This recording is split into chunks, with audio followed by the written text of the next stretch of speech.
हाल ही में सरकार ने राज्यसभा में एक विधेयक पेश किया जिसका नाम है central armed police forces general administration bill 2026। इसके अंतर्गत सीएपीएफ में आईपीएस अधिकारियों की नियुक्ति के संबंध में कुछ महत्वपूर्ण प्रावधान किए गए, जिसको लेकर के कुछ विवाद खड़े हो गए हैं। ये विवाद क्या है, चलिए इसको जानने की कोशिश करते हैं। सबसे पहले इस विधेयक के माध्यम से किस तरह के परिवर्तन सरकार लाने जा रही है उसको एक बार देख लेते हैं। जब हम central armed police forces general administration bill विधेयक 2026 की बात करते हैं तो इसके अंतर्गत ये प्रावधान किया गया है कि जो सेंट्रल आर्म्ड पुलिस फोर्सेस है जिसका निर्माण किससे होता है, बीएसएफ से होता है। इसी के अंतर्गत आप सीमा सशस्त्र बल को देखेंगे, इसी के अंतर्गत आप आईटीबीपी को देखेंगे, इसी के अंतर्गत आप सेंट्रल इंडस्ट्रियल सिक्योरिटी फोर्स को देखेंगे और इसी के अंतर्गत आप सेंट्रल रिजर्व जो पुलिस फोर्स है सीआरपीएफ है उसको देखेंगे।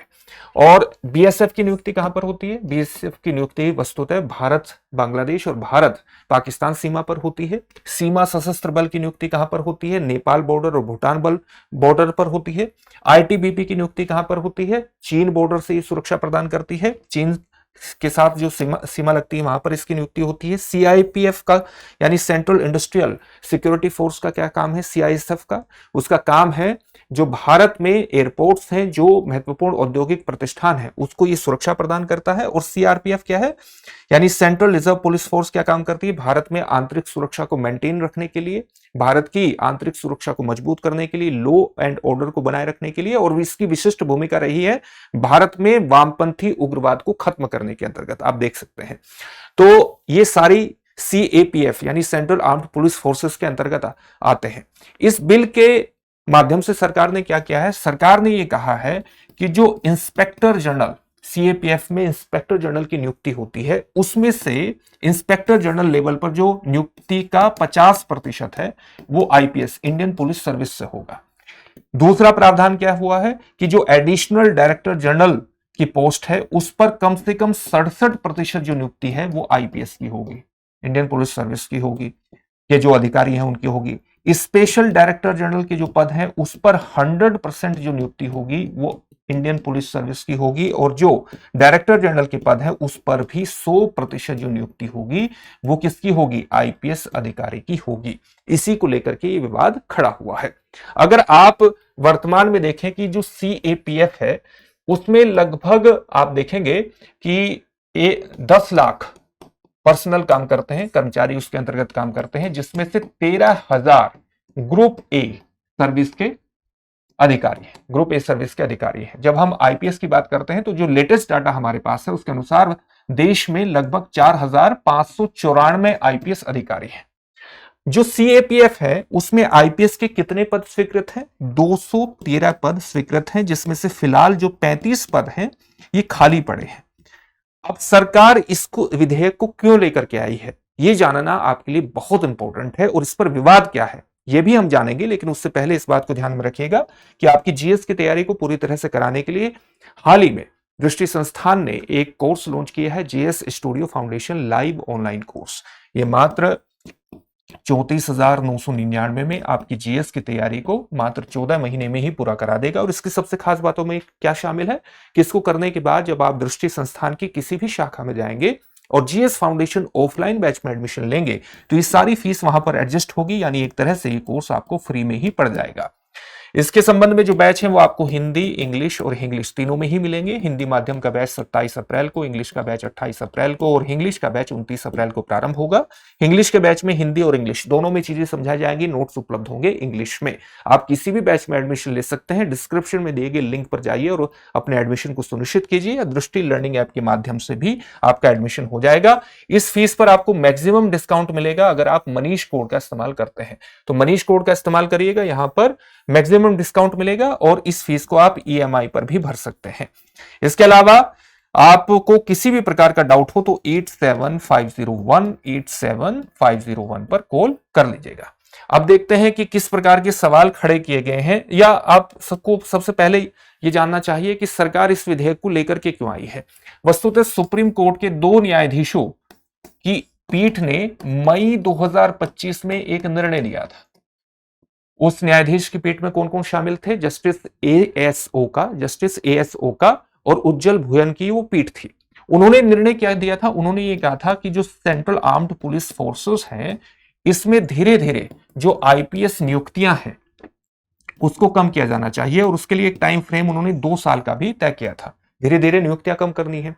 आप ये भी जानते हैं कि आईपीएस अधिकारियों का अपना एक कैडर होता है, उनका मूलभूत कैडर होता है, और अगर उनकी उस कैडर को छोड़ करके कहीं और नियुक्ति होती है, किसी संगठन संस्था में नियुक्ति होती है, या वो केंद्र में काम करने जाते हैं, जैसे सीपीआई में काम करने जाते हैं, तो उसको हम क्या कहते हैं? ऑन डेपुटेशन कहते हैं।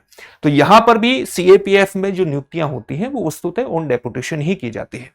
तो सुप्रीम कोर्ट ने कहा कि सीएपीएफ के अंतर्गत जो आईपीएस अधिकारियों की नियुक्ति है उसको धीरे धीरे कम किया जाए, यह कह दिया। और साथ ही सुप्रीम कोर्ट के द्वारा एक और महत्वपूर्ण निर्णय यह दिया गया कि सीएपीएफ के जो ग्रुप ए अधिकारी हैं वो वस्तुतः ऑर्गेनाइज्ड सर्विस के अंतर्गत ही माने जाएं, ऑर्गेनाइज्ड सर्विस के अंतर्गत ही आते हैं। और जब हम ऑर्गेनाइज्ड ग्रुप ए सर्विसेज की बात करते हैं तो ये अपने आप में कैडर बेस्ड सर्विस होती है। इसका अपने आप में एक पदानुक्रम व्यवस्था है, एक हायरार्की होती है, स्ट्रक्चर्ड होती है, एक इसकी खास संरचना है, इसका कैडर बेस्ड सर्विस है ये। और ये उसी तरह जो आपका आईएएस है या आपका आईपीएस है और जो आपका इंडियन फॉरेन सर्विसेज है, ये किसके अंतर्गत आते हैं? ये ऑर्गेनाइज्ड जो ग्रुप ए सर्विसेज हैं उसी के अंतर्गत, उसी तरह की व्यवस्था के अंतर्गत ये भी आते हैं। यानी कोर्ट यहां पर कहने की कोशिश कर रहा था कि जो जनरल सिविल पोस्ट होती है, सामान्य पोस्ट होती है, उससे अलग जो ग्रुप ए अधिकारी हैं वो अपने आप में ऑर्गेनाइज सर्विसेज के अंतर्गत आते हैं। तो यहां पर ये एक महत्वपूर्ण निर्णय था सुप्रीम कोर्ट का। अब इस निर्णय के खिलाफ जो गृह मंत्रालय है उसने रिव्यू पिटीशन डाल दिया, लेकिन गृह मंत्रालय की रिव्यू पिटीशन को अक्टूबर 2025 में ही खारिज कर दिया गया। उसके बावजूद भी सीएपीएफ में डायरेक्टर इंस्पेक्टर जनरल, माफ कीजिएगा डिप्टी इंस्पेक्टर जनरल और जो आईजी है इंस्पेक्टर जनरल के पदों पर आईपीएस की नियुक्ति जारी रही। अब इसके खिलाफ जो रिटायर्ड सीएपीएफ अधिकारी थे उन्होंने अवमानना की याचिका डाल दी गृह सचिव के खिलाफ। जो भारत सरकार के गृह सचिव है उनके खिलाफ अवमानना की याचिका डाल दी।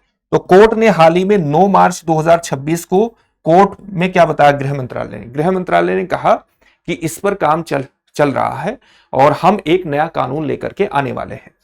और 10 मार्च को हमारी जो कैबिनेट है, केंद्रीय कैबिनेट, उसने इस विधेयक को, जिसको हम जानते हैं सीएपीएफ जनरल एडमिनिस्ट्रेशन बिल 2026 को मंजूरी प्रदान कर दी और अब ये राज्यसभा में पेश कर दिया गया 25 मार्च को।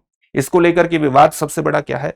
इसको लेकर के कई तरह के विवाद है और उन विवादों में एक विवाद सबसे बड़ा यह भी है कि सरकार ने वस्तुतः जो सुप्रीम कोर्ट का डिसीजन था जिसके अंतर्गत सीएपीएफ में आईपीएस अधिकारियों की नियुक्ति को कम करना था और उसका एक टाइम फ्रेम भी रखा कि ये नियुक्तियां आपको 2 वर्ष के भीतर कम करनी है, उसको एक तरह से पलटने के लिए ही, सुप्रीम कोर्ट के डिसीजन के को निष्प्रभावी करने के लिए ही सरकार ये विधेयक लेकर के आई है। एक आलोचना तो ये है।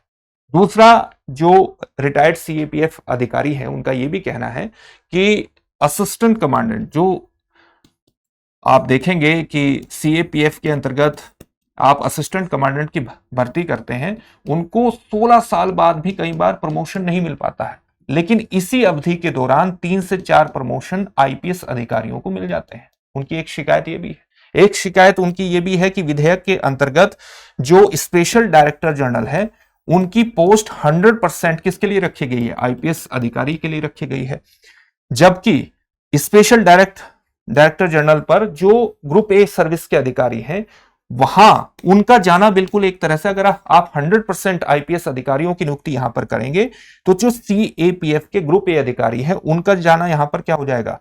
पूरी तरह से बंद हो जाएगा। तो एक तरह से उनको प्रोत्साहन आप किस तरह से देंगे? आप तो उनको हतोत्साहित कर रहे हैं। तो इस तरह की आलोचना इस विधेयक को लेकर के हो रही है। सरकार का इस पर क्या पक्ष है?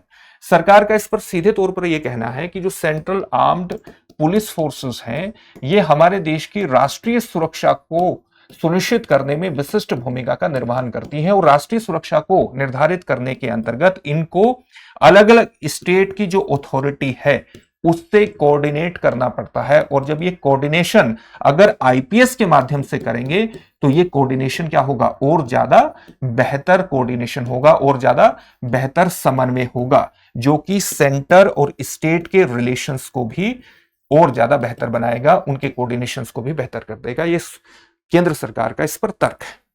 अब इससे जुड़े हुए एक प्रश्न को भी देख लेते हैं। सीएपीएफ विधेयक 2026 के संदर्भ में निम्नलिखित कथनों पर विचार कीजिए। यहां दो कथन दिए गए हैं। पहला कथन है, इंस्पेक्टर जनरल के 50% पद आईपीएस से भरे जाएंगे, डायरेक्टर जनरल के सभी पद आईपीएस से भरे जाएंगे। उपर्युक्त में से कौन सा या से कथन सही है या है? आपके सामने ऑप्शंस हैं, केवल एक सही है, केवल दो सही है, दोनों कथन सही है, या दोनों कथन गलत है। इस प्रश्न का उत्तर कमेंट बॉक्स में कमेंट करके जरूर दीजिएगा। साथ ही वीडियो को लाइक जरूर कीजिए और अपने दोस्तों के साथ शेयर भी कीजिए। चैनल को सब्सक्राइब कर लीजिएगा ताकि आपको सभी वीडियो का नोटिफिकेशन भी प्राप्त हो अगर आप बेल आइकन दबाएंगे। फिर से नए सेशन में मिलेंगे। धन्यवाद। अब एग्जाम की तैयारी को और बेहतर करने के लिए हमारे चैनल को लाइक, शेयर और सब्सक्राइब करना ना भूलें।